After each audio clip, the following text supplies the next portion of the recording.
Let's get started with a new lecture today. And welcome to UPSC Geek by NRG. I am loving this lecture series, and I'm hoping that you all are loving this series as well. So yesterday we have already started with Aristotle, and we have already done his life and time.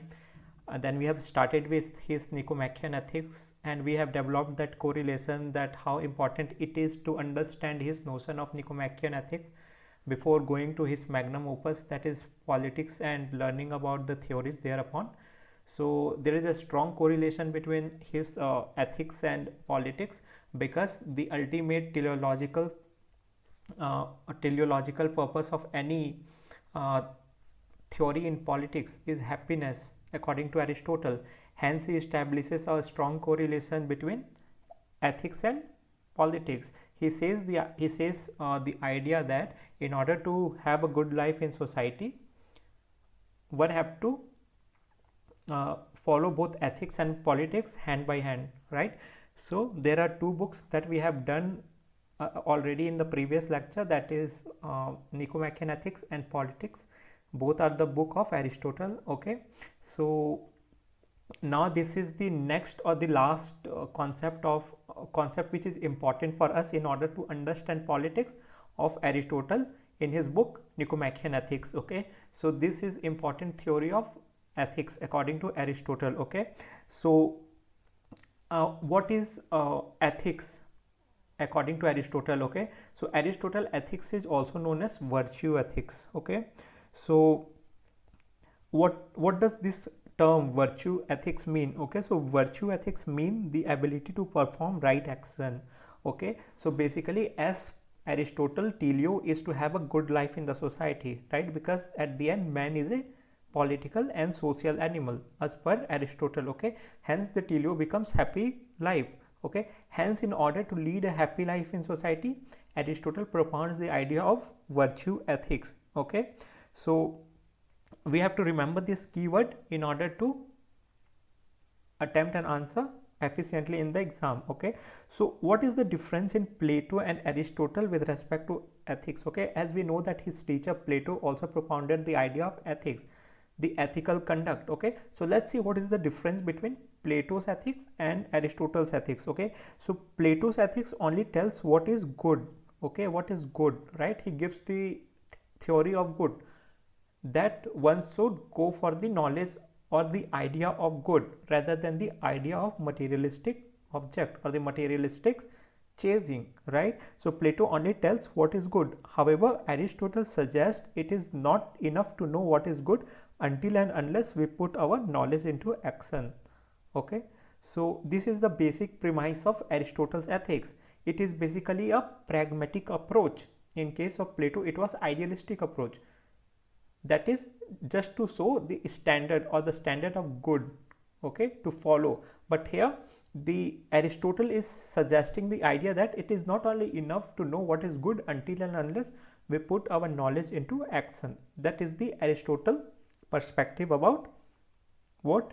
About ethics. Okay, and this perspective of ethics is also called as functional view of ethics in political science. Okay, functional view of ethics, that is the concept of ethics being utilized into action. Okay, or the knowledge of ethics is used in action in order to have a good life, a good political life. Okay, so in Indian context, Amartya Sen theory of justice, that is more focused on the realization of the justice, is more or less related to Aristotle functional view of ethics. Okay, where Amartya Sen also talks about the realization aspect of ethics, right?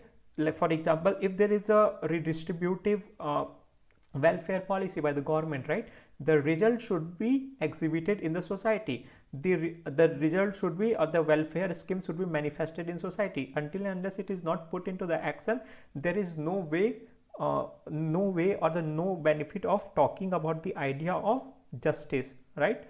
Justice is not something about talk to. Justice is something which can be accrued or which can be manifested or realized in real terms. Okay, so that is a functional view of ethics. Okay, so remember Amartya Sen theory of justice, right? To just quote when questions such as what is the present relevance of Aristotle theory of ethics is asked, okay, or give an example of where virtue ethics of Aristotle in context of Indian thinkers like Amartya Sen. He is also a prominent Nobel laureate, right? So just remember his theory of justice in order to make that correlation with the present context of Aristotle's virtue ethics. Okay, it will give you an edge over other answers. Okay, so it is about Aristotle's theory of ethics. Okay, just the basic premise. And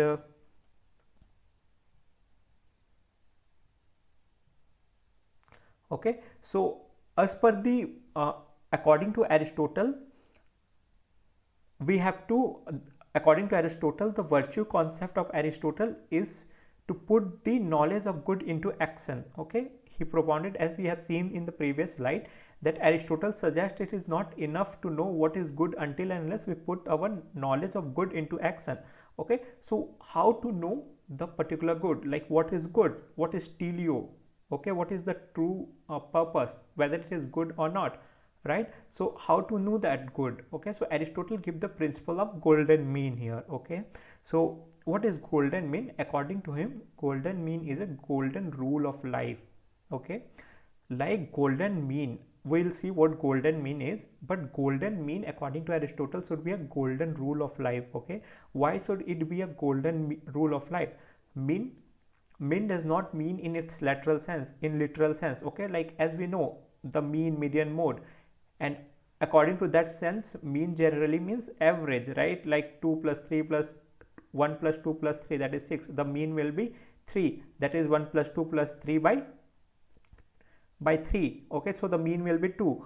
So according to its literal sense, it generally means average, but according to Aristotle concept of golden mean, here mean does not mean the average. Okay, here mean means moderation. Okay, doing things in moderation.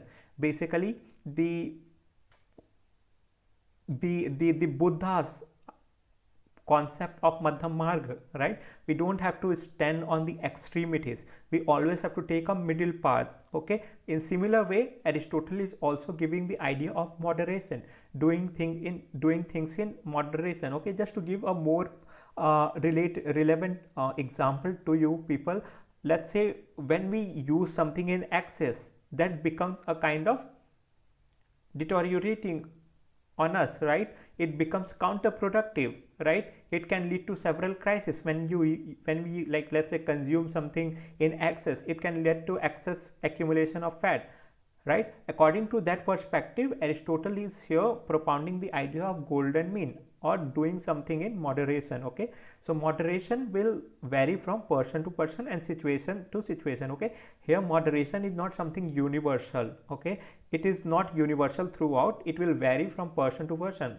Let's say if X amount of food is moderate for me, it might not be moderate for someone else, right? Similarly, it also varies from situation to situation. If something is moderate, let's say when I am in this situation, does not necessarily will moderate when I am in, let's say, in some different situation, right? So moderation will vary from person to person and situation to situation, hence it is very subjective in nature. So here, what is the notion of golden mean, or how golden mean from the Plato's perspective? Plato is universalist, okay, and hence becomes totalitarian, right? As Aristotle, the student of Plato, is propounding the idea of golden mean, in comparison to that, Plato has always stood in extremes. Okay, he needs something very idealistic. He needs the best philosopher king, or the ideal philosopher king. Why?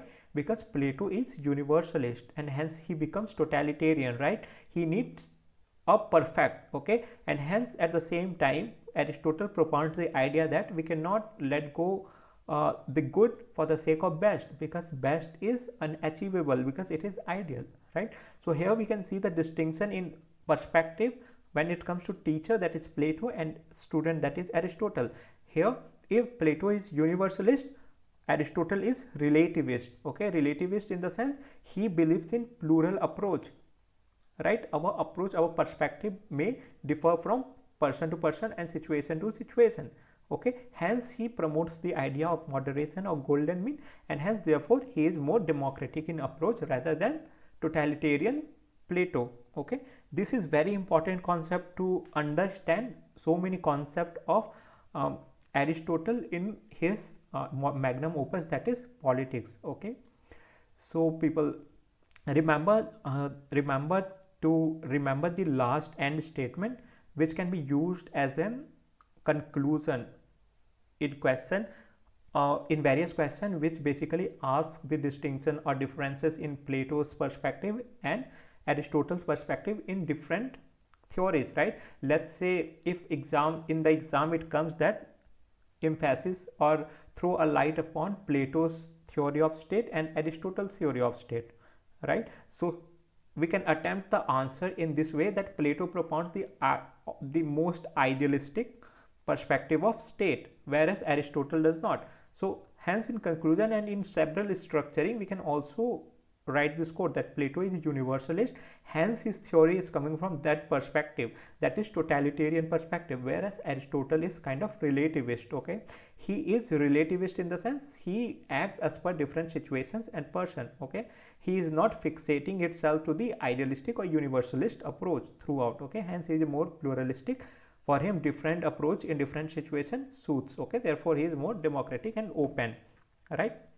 So in long, like since very long we are talking about politics, the magnum opus. So what it is, let's see. Okay, now from here the real political science of Aristotle comes in. Okay, his magnum opus, that is Politics. Okay, Politics is the best book, as we have already seen in yesterday lecture why the Plato's magnum opus, that is Republic, is not considered as the first book of political science, whereas the Aristotle's magnum opus, that is Politics, is considered the first book on political science. Why it is so? If you want to know the reason, you just go and watch lecture number 7. It will give you a great description about the same. Okay, so let's start with what is politics and what is the major concern of politics. Okay, so basically politics deals with polis. Okay, so what is polis? Like if we break this word politics generally come from again a Greek word, that is polis, which means state. Okay, polis generally means state. Okay, so according to Aristotle, okay, state means constitution, because according to him there is no difference between the two. Okay, so here whenever we think on the modern times, as per the modern times, we basically think on different terms, that is constitution is completely different from the state or the government. Okay, but during the time of ancient Greek civilization, or during the time of Aristotle, there was no distinction between constitution, state and government. Okay, because Aristotle also makes no difference in his book Politics. Okay, so let's see why does he not make any distinction or difference between the terminologies of, let's say, state, constitution or government. Okay, so according to him, government has to act according to the constitution. Okay, here the government have to act according to the constitution according to Aristotle. Okay, therefore all the three things are same. Okay, just on the basis that the state is comprising of people and government. Okay, government have to act according to the constitution. Okay, so if you would want to know the modus operandi of state or the functioning of state, you just have to know the constitution, because government is somewhere operating on the basis of the rule book, that is the constitution. Hence in this logic, Aristotle is making no difference between the constitution, state and the government. Okay, if you want to know how the government is or the state is, you just have to know how their constitution is, right? If Indian constitution is democratic, federal in nature, we know our state is also federal in nature, right? In the same sense, Aristotle is also drawing this logic that there is no difference between constitution, state and government. Hence in his book or the magnum opus, that is Politics, he makes no distinction between the three terminology, that is constitution, government or politics or the states.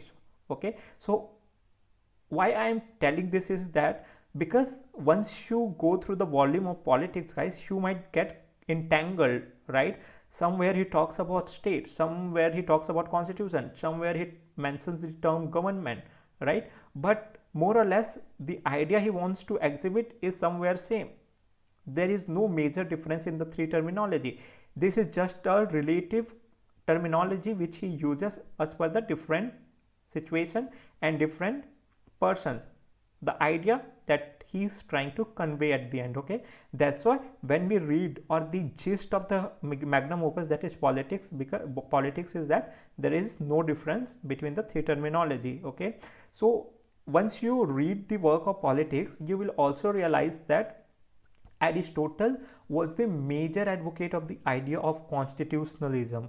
Okay, so why he was the advocate of constitutionalism? For that, he is also known as, or regarded and venerated as, the father of constitutionalism, because according to him, those who are in the power should act according to the rule book. Okay, he is strictly demarcated in his politics, that is the magnum opus, that those who are in the power must act according to the rule book. Okay, so what is the rule book? That is the constitution.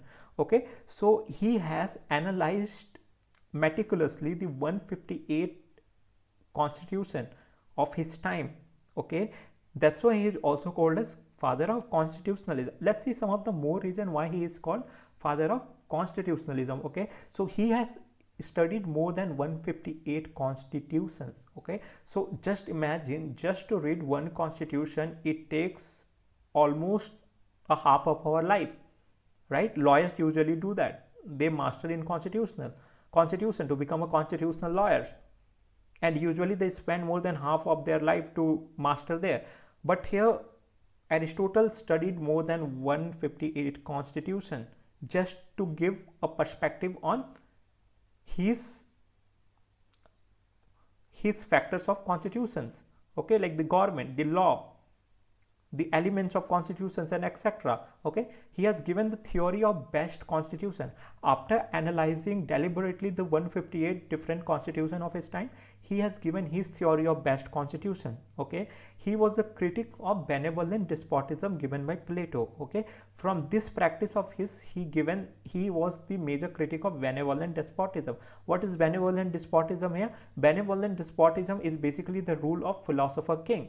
Though Plato is giving the idea of philosopher king who will be the most ideal ruler for a city state of Athens, here his student Aristotle is criticizing his notion of benevolent despotism, that even the philosopher king who might be a most ideal ruler, there are chances that he can also get driven by the passion and hence become corrupt. Okay, because power corrupts and absolute power corrupts absolutely. Okay, that's why he was the major critic of benevolent despotism, which was given by his teacher Plato. Okay, remember this. He was the first to give the idea of separation of power. Okay, if we read his, we will indeed read his theory of constitution. So if we read his theory of constitution, we will come to know that he was the first person to give the idea of separation of power, which we follow even to these days. That is 7th schedule. Okay, the separation of power. So he separated power according to his intellect during those time into three different functions. That was deliberative functions, judicial functions, and executive functions respectively. Okay, so remember this, very important. He was the first propounder of the idea of separation of power. Okay, and he separated power on the basis of three functions, that is deliberative function, judicial function, and executive function. Okay, so once we read his magnum opus, that is politics, okay, and the different theories inculcated in his work, that is politics, we will come to the conclusion that according to him, polity is the best practicable form of government. Okay, polity is the best practicable form of government. So what is polity according to Aristotle? We know there is a difference between polity and politics. Okay, so polity is the best practicable form of government. Okay, so here polity is direct democracy. Okay, politics is direct democracy. Okay, according to Aristotle. When we talk about direct democracy today, we in today's sense we tend to compare this notion of direct democracy as the rule by people. Okay, rule by the people, of the people, for the people. Okay, the Lincoln idea about democracy. Okay, so of the people, for the people, and by the people. But that is according to Aristotle as a mobocracy. Okay, today's democracy is a more of a mobocracy, right? According to uh, according to Aristotle, the direct democracy was not mobocracy in today's sense, where all people were included, right? Direct democracy during his time was only the inclusion of the middle class. Okay, the people who are not accessibly richer, or the people who are not very poor. Okay, because the excessive richer people, there are chances they will be driven by their passion and go corrupt, and simultaneously the rich, the excessively poor people, they also might have a drive of passion within them to accumulate property, right? Hence he given the notion of direct democracy. Okay, so let's see what a direct democracy is according to him. Okay, so in democracy everyone has right to vote. Okay, so in democracy everyone has right to vote and participate in public policy, irrespective of the fact whether they have essential qualifications or not. However, polity is rule of middle class. Okay, so here we are making a distinction between polity and democracy in today's term. Okay, so in today's term, democracy generally means that everyone has right to vote first. Second, everyone has right to participate in public policy. Third, irrespective of the fact whether they have essential qualification or not, they have right to be part of politics. Okay, however, polity in Aristotle's sense, that is direct democracy, is the rule of middle class. Okay, what is the rule of middle class here? So those who are not poor, therefore not ignorant. Okay, so according to his teacher, okay, that is Plato and also Aristotle. Aristotle basically propound the idea or advocates and suggests the idea that poor are poor because they are ignorance. Okay, they are ignorance, that's why they could not accumulate a required property, and hence they are poor. Okay, so that's why he is trying to eliminate or negate this sect of people who are poor because they are ignorant. Okay, and second, middle class neither possess too much wealth which makes a person arrogant, not too less of a wealth which makes a person ignorant. Okay, that's why he is basically propounding his idea of polity, which will majorly include the rule of middle class. Okay, who are neither too rich or arrogant, or nor too poor or ignorant. Okay, so this was his concept of polity. Okay, which we will also discuss in very detail in the later theories in politics of Aristotle. Okay, but just to give you a gist, okay, why why Aristotle is known as father of constitutionalism. Okay, so till beginning of 20th century, most of the Western democracy were politics. Okay, we will see in different countries that most majority of the Western countries were part of politics, were mostly practicing polity form of government, like UK and etc. Okay, majorly European countries.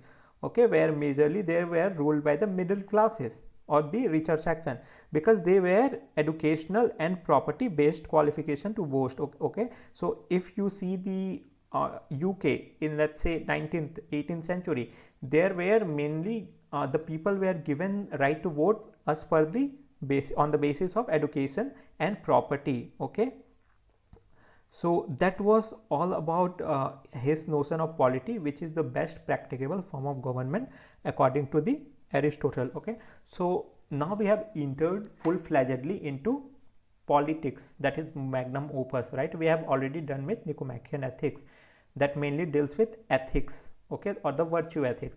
Now we will enter the magnum opus of politics, which mainly constitute different theories propounded by Aristotle. Okay, theories like theory of state, we will do theory of citizenship, theory of slavery, theory of property, theory of justice, theory of revolution, theory of constitution. This is the very important theory. These are the very important theories from political science point of view, and also from the UPSC PSIR optional point of view, and for the exam as well. Okay, so just to develop or just to build that basic idea or the premise or the concept, I have told you the different ethical theories of Aristotle from his work, that is Nicomachean Ethics. Okay, because his politics was somewhere fostered by his notion of virtue ethics. Okay, and hence now you know the his concept, you know, you have idea about his concepts of ethical theories, you will be able to understand his politics and theories inherent in politics well. Okay, just to give you an example, he has given the, let's say, theory of four causes. Okay, that to know the good, okay, to know the idea of good, we have to know the four causes of politics. Okay, so what are the four causes of politics? Let's say that it is a material cause. We have to know the what is the material out of which a particular object is built. Okay, so let's see, we are analyzing a state as an object. Okay, there is a state, let's say there is a country, India. Okay, what will be the material cause of India? So material cause will be people and territory. Okay, so hence from this material cause he is giving his theory of citizenship that we will study. Okay, what is the formal cause, how it is made? Okay, basically the government, okay, or the constitution. So we will study Aristotle theory of constitution. The third cause is efficient cause, who has made it? Okay, the lawmakers. Okay, the constituent assembly, which will also be part of Aristotle theory of constitution that we will do. Okay, and the fourth and the last is the final cause, right, to let man to lead a good life, and hence we will do his, basically, which we have already done, his Nicomachean Ethics, that is ethics which is the final cause, that is to how to lead a good life. Okay, so this is an example which you can also attempt to write.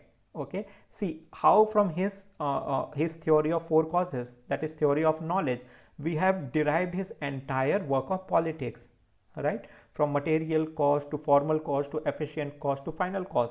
And once you master these four causes, you will be able to recollect and remember entire theories of Aristotle, right, without even reading them, because somewhere you will know what are they, because we have already done the theory of four causes of Aristotle, right. To know the object, we have to know the material out of which it is constituted, right, that is material cause.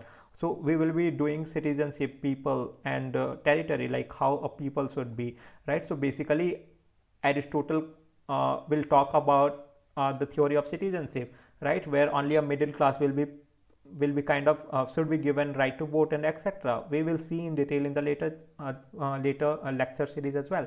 Okay, so without any further ado, let's start with Aristotle theory of state. Okay, this is the first and foremost theory of his theory of state. So these are some of the most important example when it comes to Aristotle theory of state. Okay, so first is man is by nature political animal. Okay, these are the statement by Aristotle himself. Okay, so make sure to write these statements in your answers when something about theory of state is asked.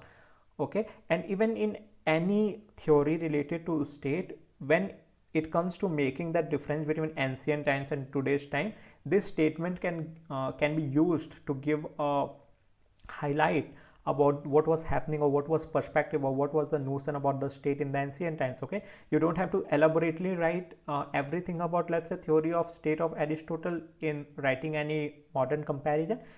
If you just mention these statements like man is by nature political animal by Socrates, you will do justice to the answer, right. And sometimes even in essays you can see this philosophical statements. Okay, and hence once you have the idea, the overview idea about any statement, you will be doing justice to the question that will be asked in the exam. Okay, so first statement is man is by nature political or social animal. We will see why Aristotle is giving this idea in detail in the next slides as well. Okay, so state comes into existence for the sake of good life and continues for the sake, states come into existence for the sake of life and continues for the sake of good life. Okay, state is the highest of all association. Okay, so one who can live without state is either a beast or god, he cannot be a man. Okay, basically the anarchical notion of state.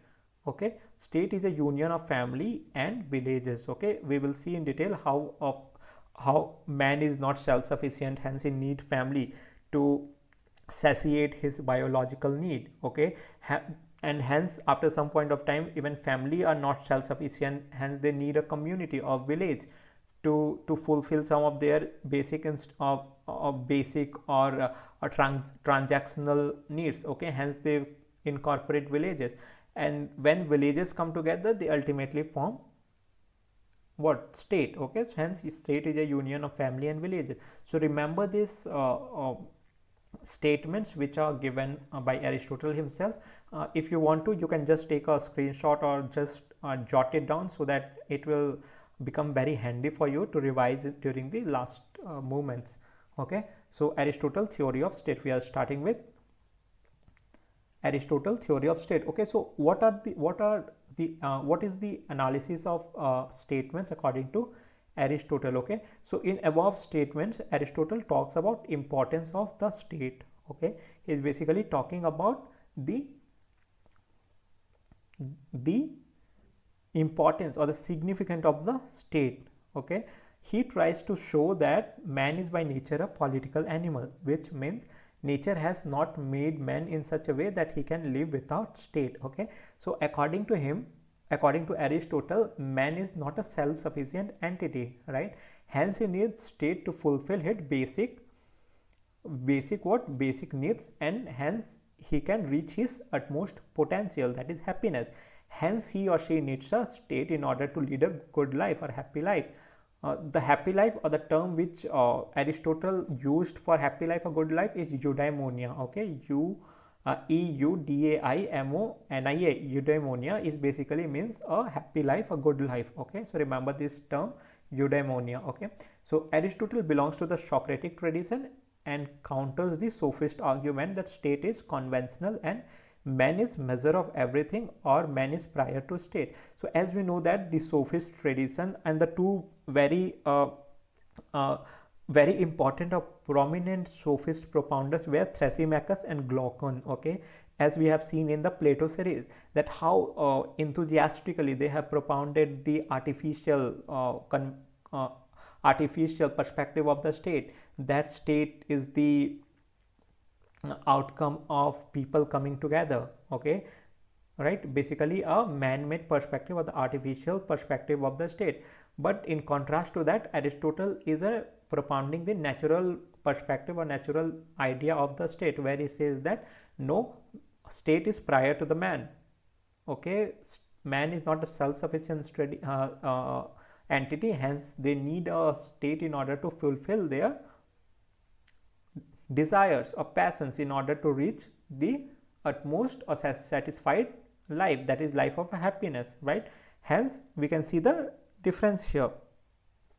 Okay, so Socrates tradition, in the sense here they are represented by Plato. According to this tradition, state is natural. Okay, a natural view of state. Okay, it means state is necessary and desirable. Okay, Socrates tradition is basically advocated by Plato. Okay, who is the foremost advocate of Socrates tradition.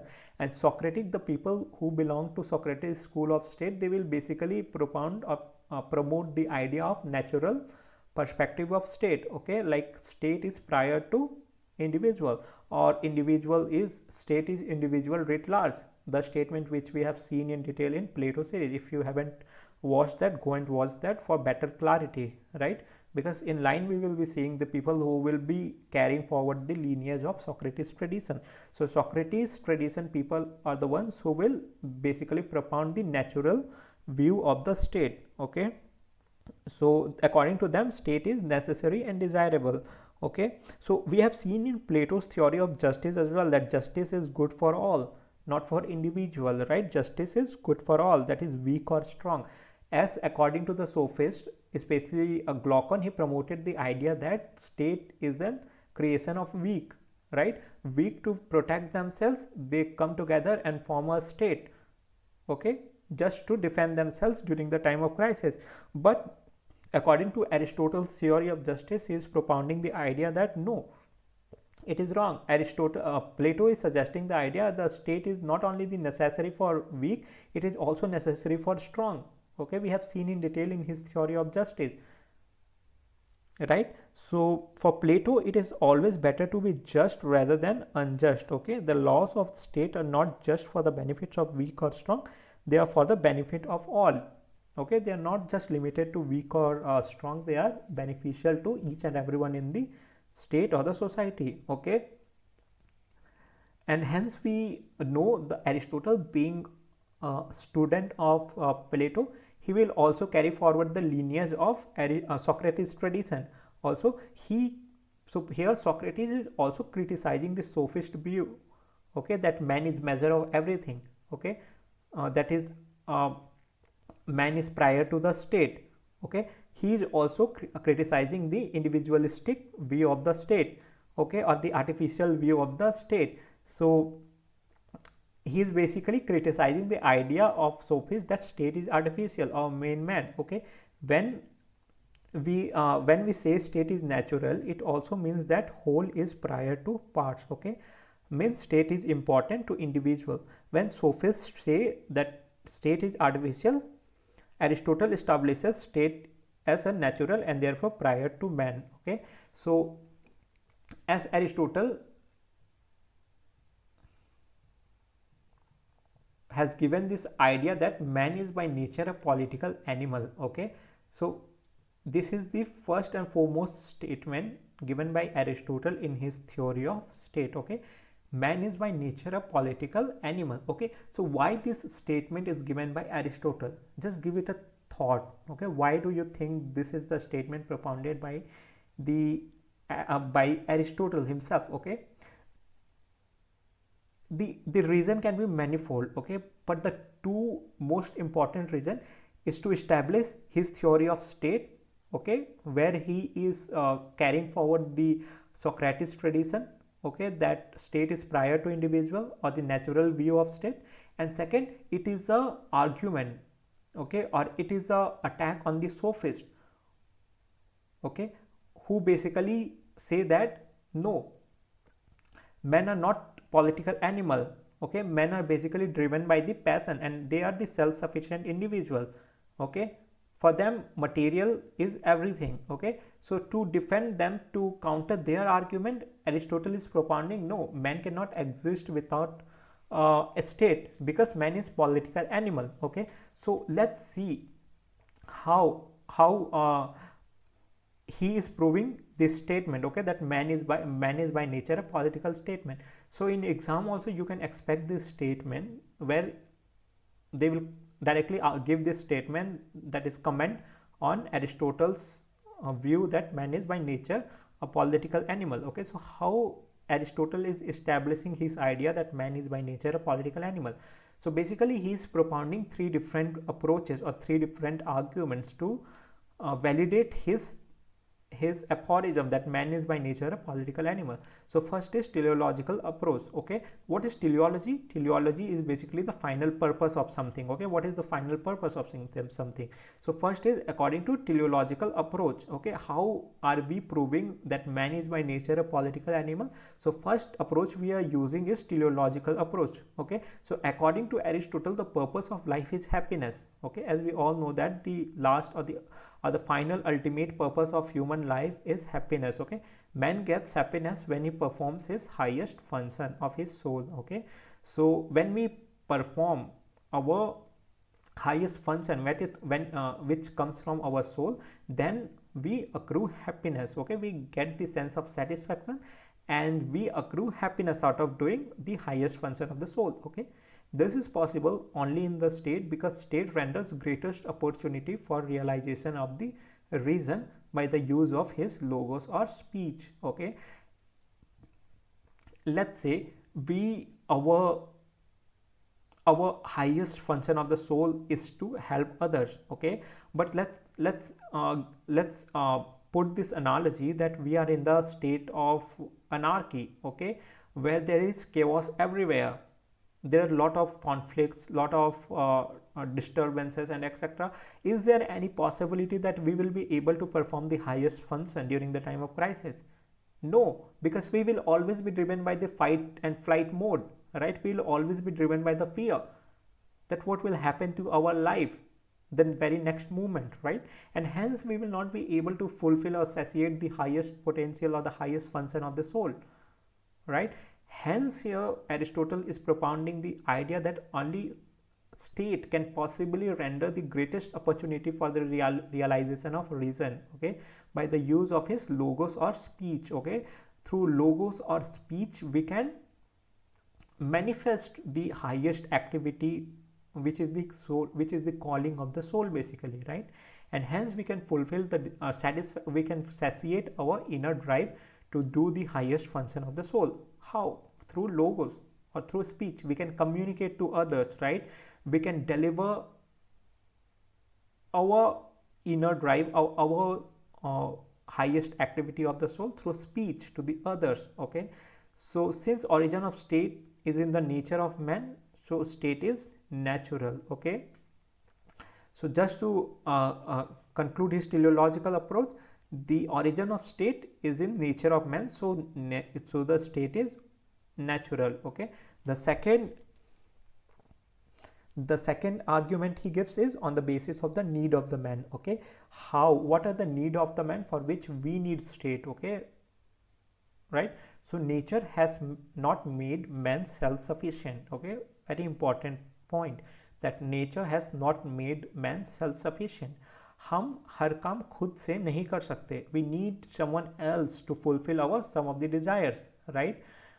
Let's say if I am a trader, I am selling mangoes.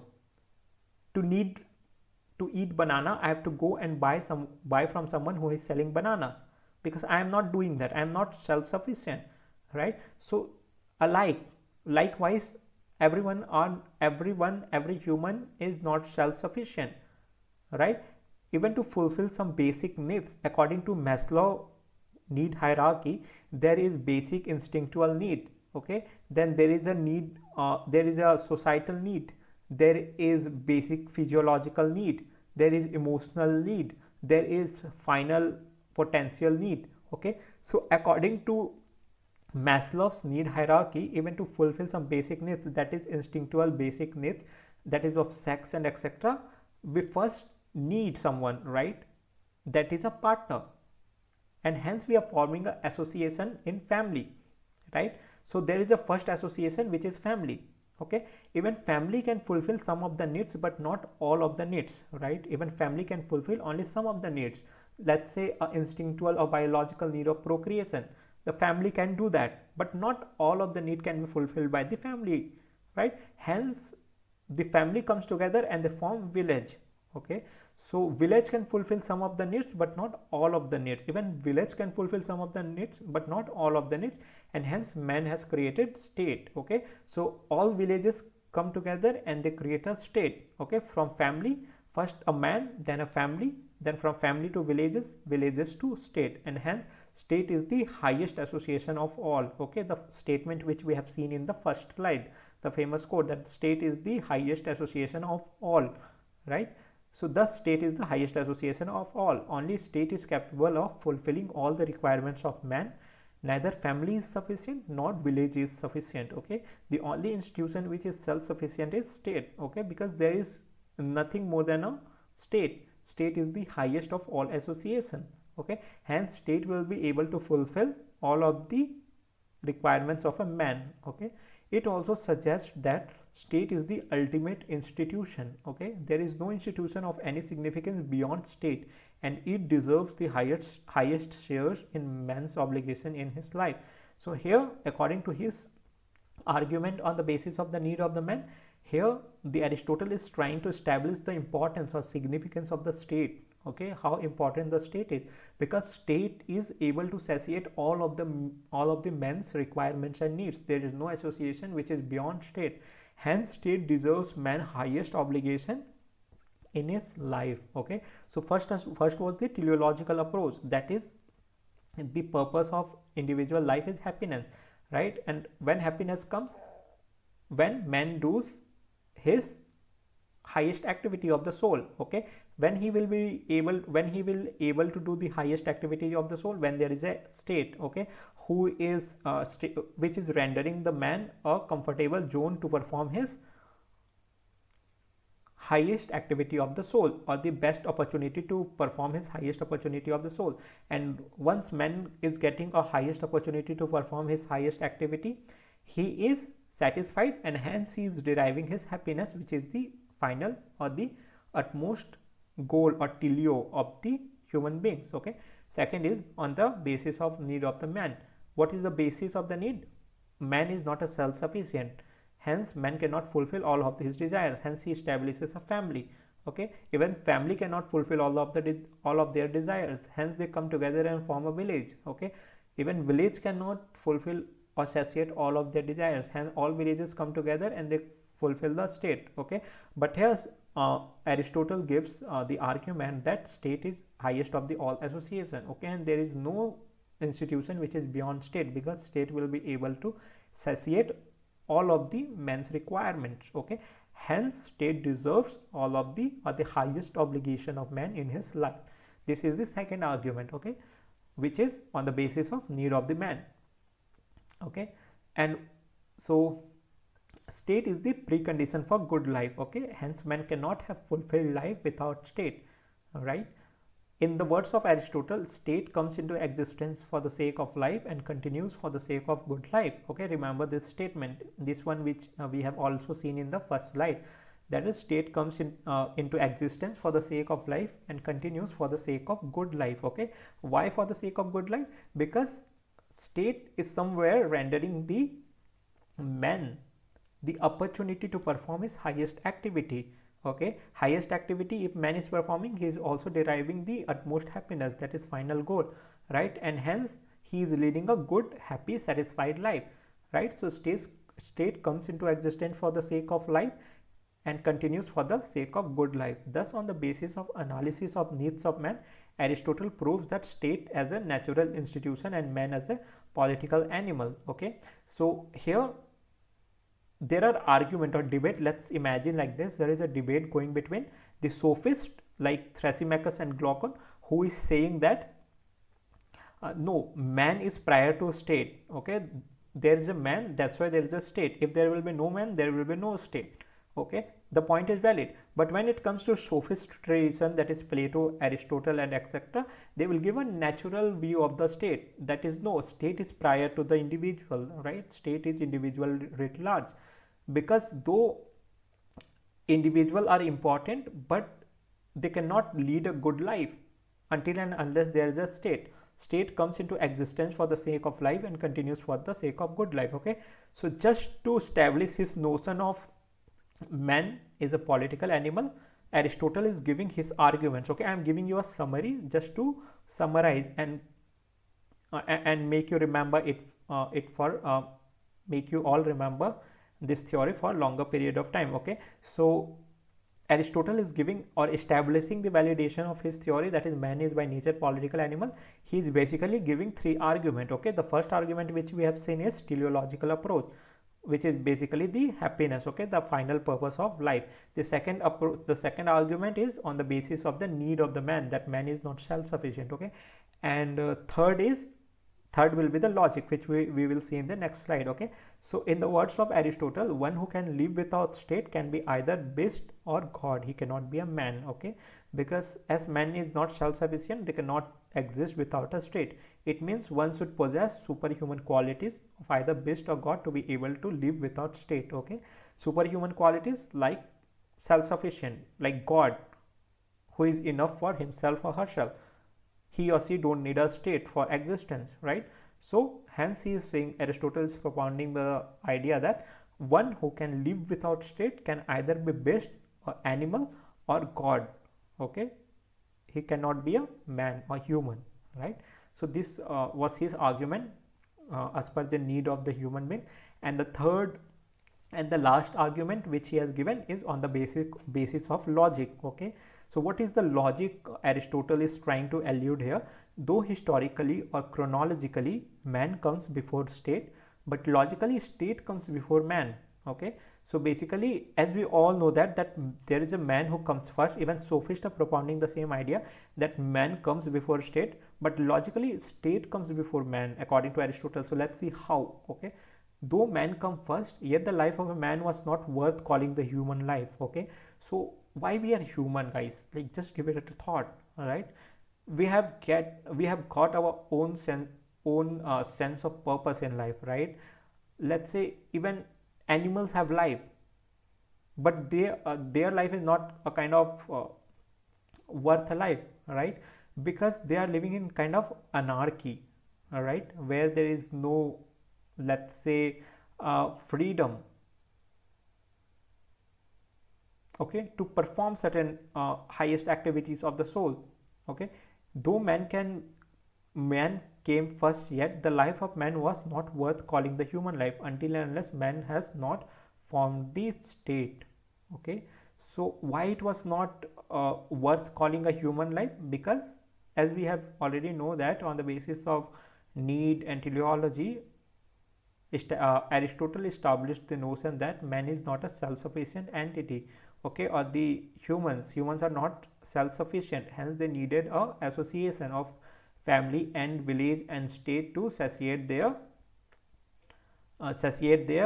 needs and desires, and hence to perform the highest functions of the soul, which is rendered to them uh, uh, uh, uh, on the basis of the states. Okay, and hence when the state rendered them the opportunity to perform their highest function of the soul, they led a happy life, a good life, eudaimonia. Okay, which was the final or the ultimate goal to lead of a human beings. Okay, and hence on the basis of logic as well, though man existed chronologically prior to state, it was not a life worth considering as a human life, right?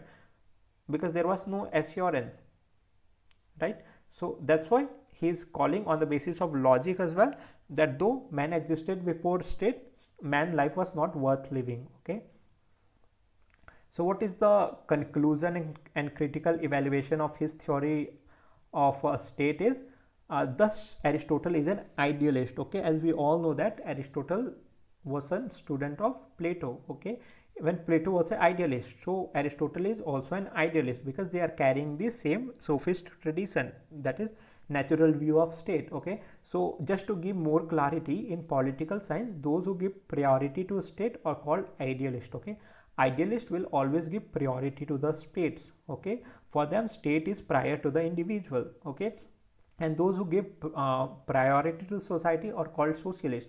There are a different school of in political science, those who are called socialist, who give more importance to the society, and there is one more tradition, that is individualist, who give more priority to the individuals, like in the case of sophist. Okay, sophist always believed that individual is prior to the state, but in contrast to that, the idealist, they always gave more importance to the state. Okay, that is state is individual writ large, state is prior to the individual. Okay, so these are the three schools, and hence just to give you a conclusion, Aristotle is also an idealist, because he is also putting state before individual. Okay, state is prior to individual.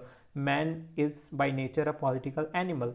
Okay, state comes for the sake of life but exists for the sake of good life. Okay, so these are the statements which can be written as a conclusion, okay, in his theory of state. So what is the critical evaluation? Okay, whether the state is natural necessity remains a matter of debate among the political scholars. Okay, because see, in conclusion itself, we can see the three different schools, okay, who are propounding different ideas when it comes to state. There is an idealist school who propound that state is more important to individualist. There are individualists who are giving more importance to individuals. Okay, and then there are socialists who are giving more priority to the society than the state and individual. Okay, so that's why just to write critical evaluation, it can but it can be said that whether state is natural necessity remains a matter of debate among the political scholars. Okay, if idealists believe that a state is necessary and source of virtue, as the Socrates tradition, that is Plato and Aristotle, liberals believe that state is necessary evil, right? They are basically a individualist, okay, rationalist or individualist. They consider state as a necessary evil. We will see in the case of Locke, J.S. Mills and etc. They are basically liberals, okay, modern liberals who believe that state is a necessary evil, and anarchists believe that state is unnecessary evil, okay. Anarchists are the people who do not believe at all on the concept of state, okay. They need a stateless society. They don't want a state rule, okay, and hence they consider state as an unnecessary evil. So this is a kind of critical evaluation which can be given. So with this we come to an end for today, guys. I hope you have gained some insight when it comes to Aristotle's theory of state, and we have already entered his theories or the line of theories from politics, and next we will be doing his theory of citizenship, then we will be seeing his theory of constitution and etc. So we will be doing it tomorrow. So till the time we do that, thank you so much people, and keep striving is day, because thus you strive so you thrive. Okay, आप जितनी मेहनत करेंगे उतने फल पाएंगे. So show your love by subscribing to the channel, that is UPSC Geek by NRG, and thank you so much. Okay, see you soon.